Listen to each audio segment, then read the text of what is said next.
Happy Halloween! Halloween, this movie was a big deal. Let's get into it. Halloween is from 1978. The version we watched lasts an hour and 41 minutes. Normally it's about an hour and 31 minutes, but we watched the extended edition. Are you going to keep that on the whole time? Yeah. You're jealous. I'm not jealous. You didn't even make an effort. We're doing a video. We're not here to dress up. It's Halloween. Anyway, the movie stars Jamie Lee Curtis as Laurie Strode and Donald Pleasance as Dr. Sam Loomis. Can you give us a tagline? The night he came home. Don't be scared, by the way. It's only me. 15 years after he was committed to a psychiatric hospital for the murder of his sister, little Michael Myers is now a full-grown man and he has escaped from Smith's Grove Psychiatric Institute. Dr. Sam Loomis, who was the boy's caretaker for the last decade and a half, knows that Michael will be returning home to Haddonfield, Illinois. Can he get there in time to prevent a bloodbath? Nope. Do you want to give a synopsis? Big scary guy chases teenage girls. Ooh. So the movie opens with a point of view shot. Yeah, we don't know who this is that we're seeing through their eyes. And the movie starts, it's like someone creeping around outside a house and they look through a window and they see these two teenagers kissing. And then they see the teenagers heading upstairs. Wink, wink, nudge, nudge. So they go into the house, this person, sneak through the kitchen, pick up a big kitchen knife, sneak upstairs that the boyfriend of the couple leaves, goes into the bedroom, finds the girl sitting topless, doing her hair, and stabs her to death. But before he stabs her, she turns and sees him and says, Michael! So we know it's someone called Michael. And then the killer rushes out the house, the camera changes to third person, and we see the killer is a little boy. This is Michael Myers as a child. He's killed his big sister, and now he appears to be catatonic. You fooled him, haven't you, Michael? But not me. And this all took place on Halloween night in Haddonfield, Illinois in 1963. But then we're in present day, well, 1978. Dr. Loomis is on his way to the hospital with a nurse. They're driving there. He's explaining to her the role of this job she's going to be doing. Yeah, and they get there and there's something wrong. There's no one at the gate to let them in. So, Loomis gets out of the car. And then Michael Myers appears on the roof and attacks the nurse, drags her out of the car and steals it. Drives away. I don't know how you can drive.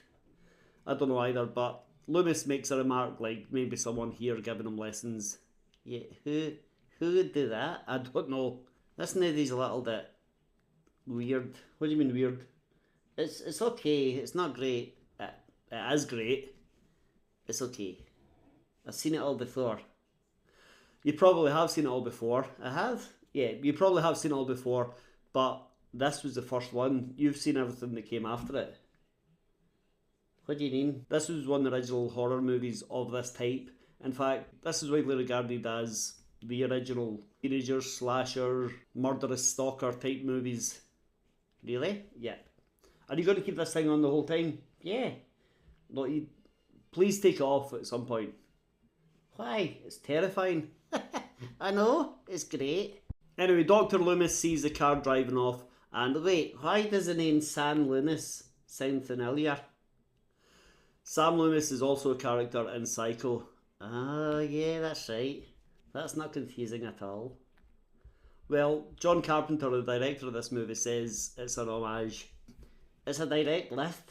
They could have said like Derek Loomis or something. Or even like Stan Loomis. They're not exactly the same name. Then we cut to the next morning, Haddonfield, Illinois, and Laurie Strode is heading to school. Yeah, and I think her parents are estate agents or something, because they say, take the key to the Myers house and leave it under the mat. The titular come to look around it later. Of the old Myers place, everyone says it's haunted. It's not. It's just got a murderous child. Well, murderous adult now. Yeah, she's been watched from inside. It's clearly Michael Myers. Yeah, we don't see his face or anything, but we see he is watching her. And then throughout the movie, for the first like 2/3 of the movie, he peeks out behind hedges and sneaks up, appears behind her washing line and things like that, always just watching her. He's a weirdo. They never really get a good look at him until later. That's true. We just see this figure with a white face. Yeah. Me? No, not you.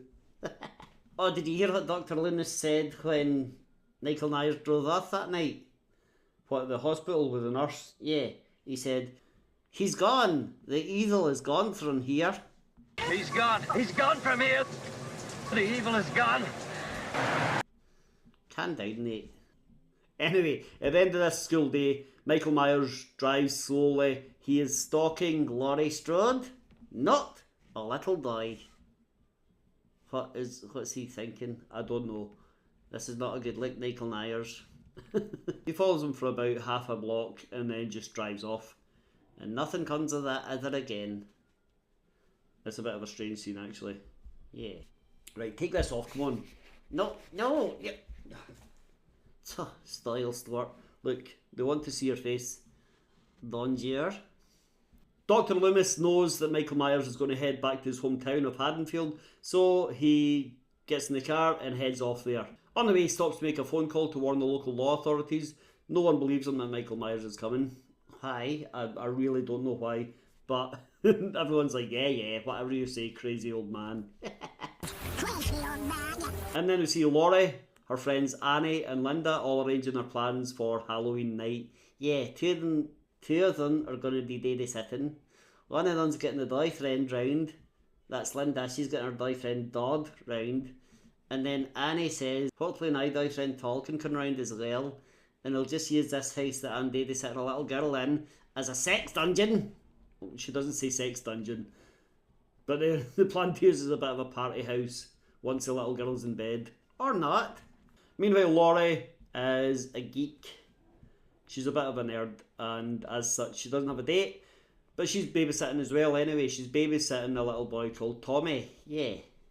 Little Tommy. Every scene he's in, he's like, oh, there's the digging Ann. There's the digging Ann. There's the digging Ann. Who's the digging Ann? What's the digging Ann? I'm the boogeyman. John, are you having Royal Rumble flashbacks? Dr. Loomis arrives in town that afternoon and goes straight to the cemetery. I don't know why, but he's like, I better start there. I know where Michael Myers has gone. He's gone back to his old house, but I'll go to the cemetery for a little look. At the cemetery, Dr. Loomis discovers that Judith Myers' grave has been desecrated. That's Michael Myers' nun. Someone has torn down the headstone. And the cemetery caretaker is like, oh, darn kids.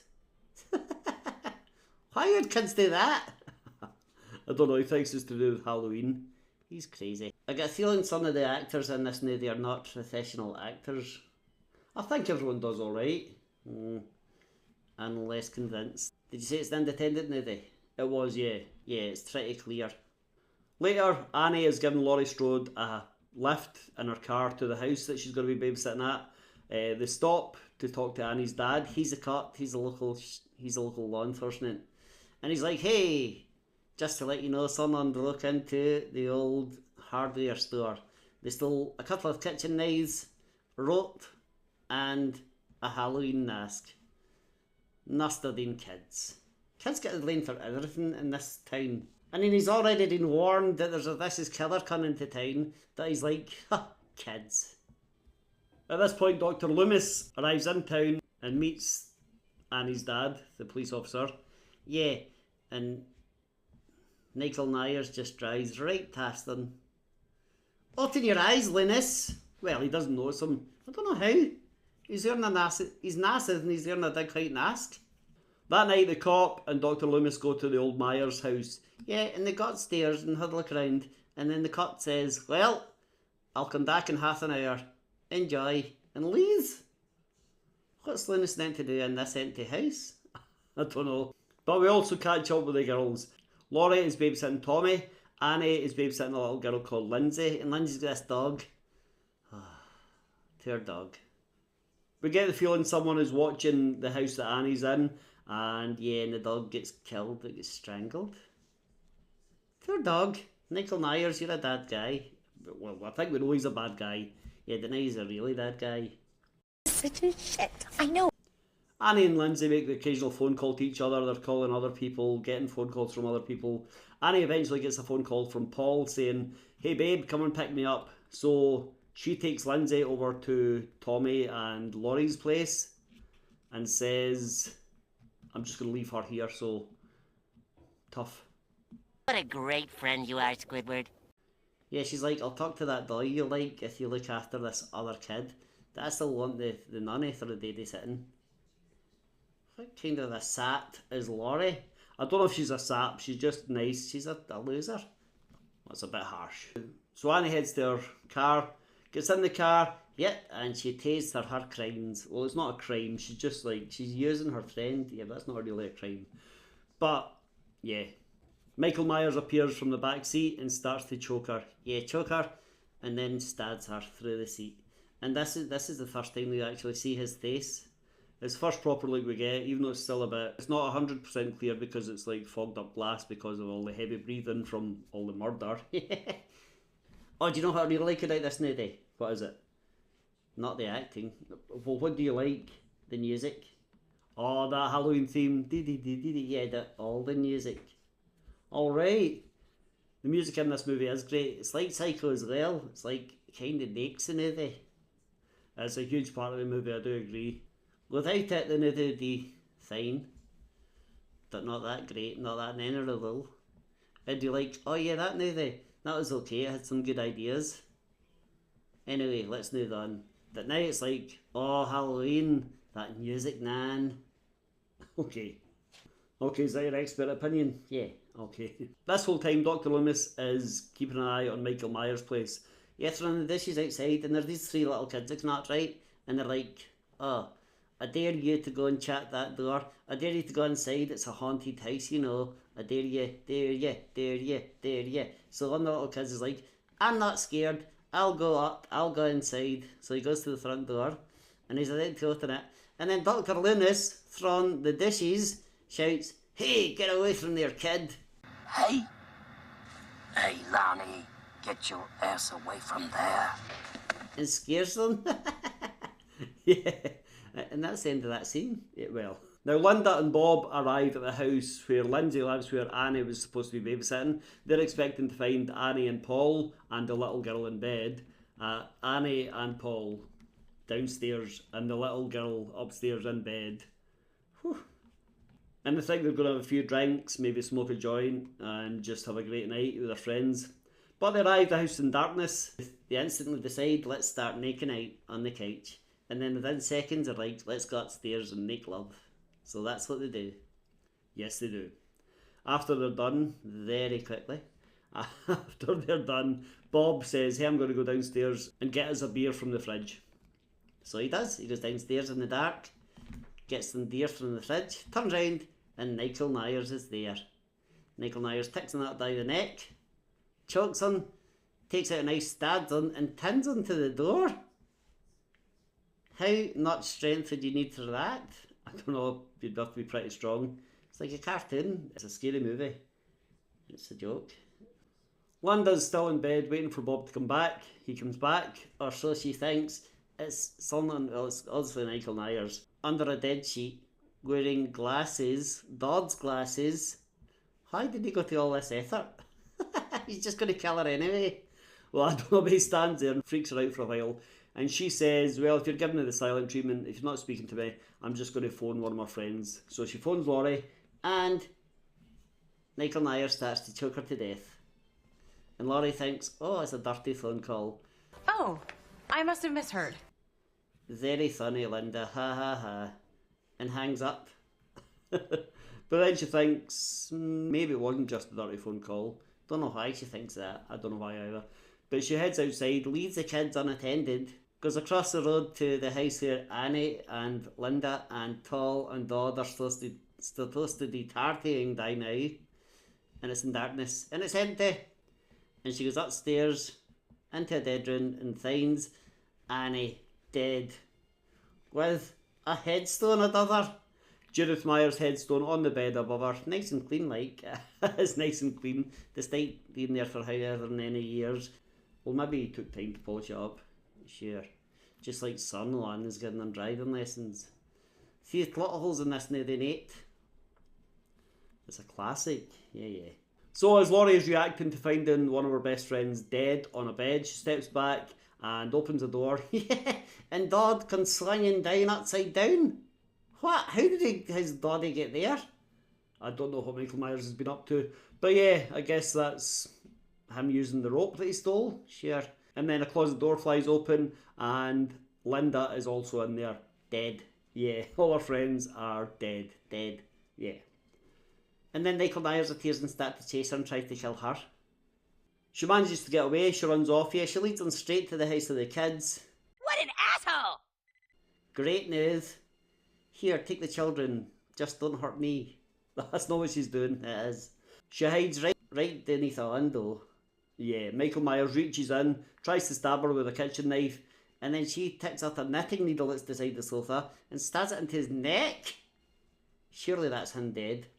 You would think so, but no. He just stumbles back, drops a knife. Yeah, she should take that. She just chucks it away and runs off. Yeah, she should have probably kept hold of it. She runs upstairs and says to the kids, hide, hide, hide. I'm going to hide as well. So she hides in a bedroom closet. Michael Myers finds her instantly, bursts through the cheap wooden doors, and she stabs him in the eye with a coat hanger. She's vicious. She's doing what she needs to survive. So, good for her. She pokes him in the eye.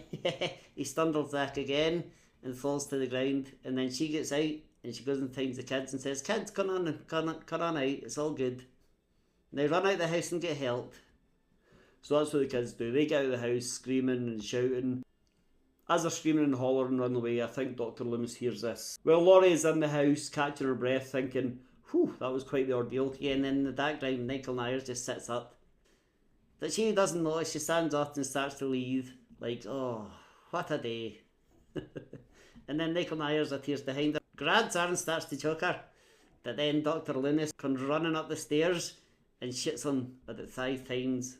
And with each shot from his pistol, Michael Myers is forced back a step until eventually he steps right back, right out the window, falls onto the lawn outside.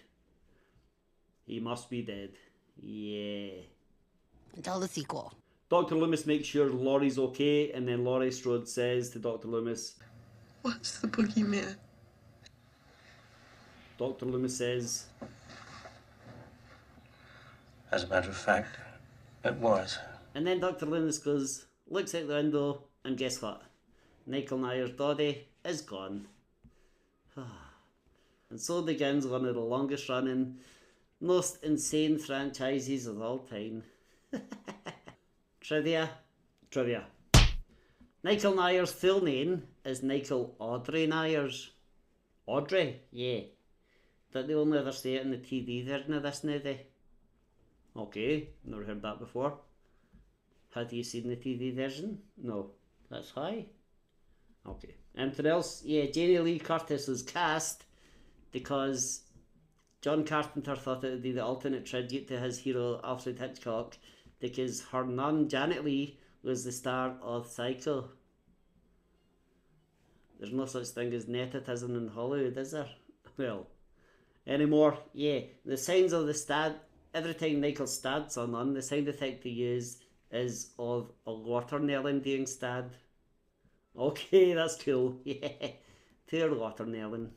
Well, that's Halloween from 1978. Absolute classic horror movie. Yeah. You're not keen? It's alright, like I said, I've seen it all before. Yeah, but you should have seen this first. Well, I wasn't alive. Okay, fair enough. Let us know what you think. Hit like, hit subscribe, watch another video, and happy Halloween! Don't eat too much candy. Oh, forget that. Eat all the candy you want.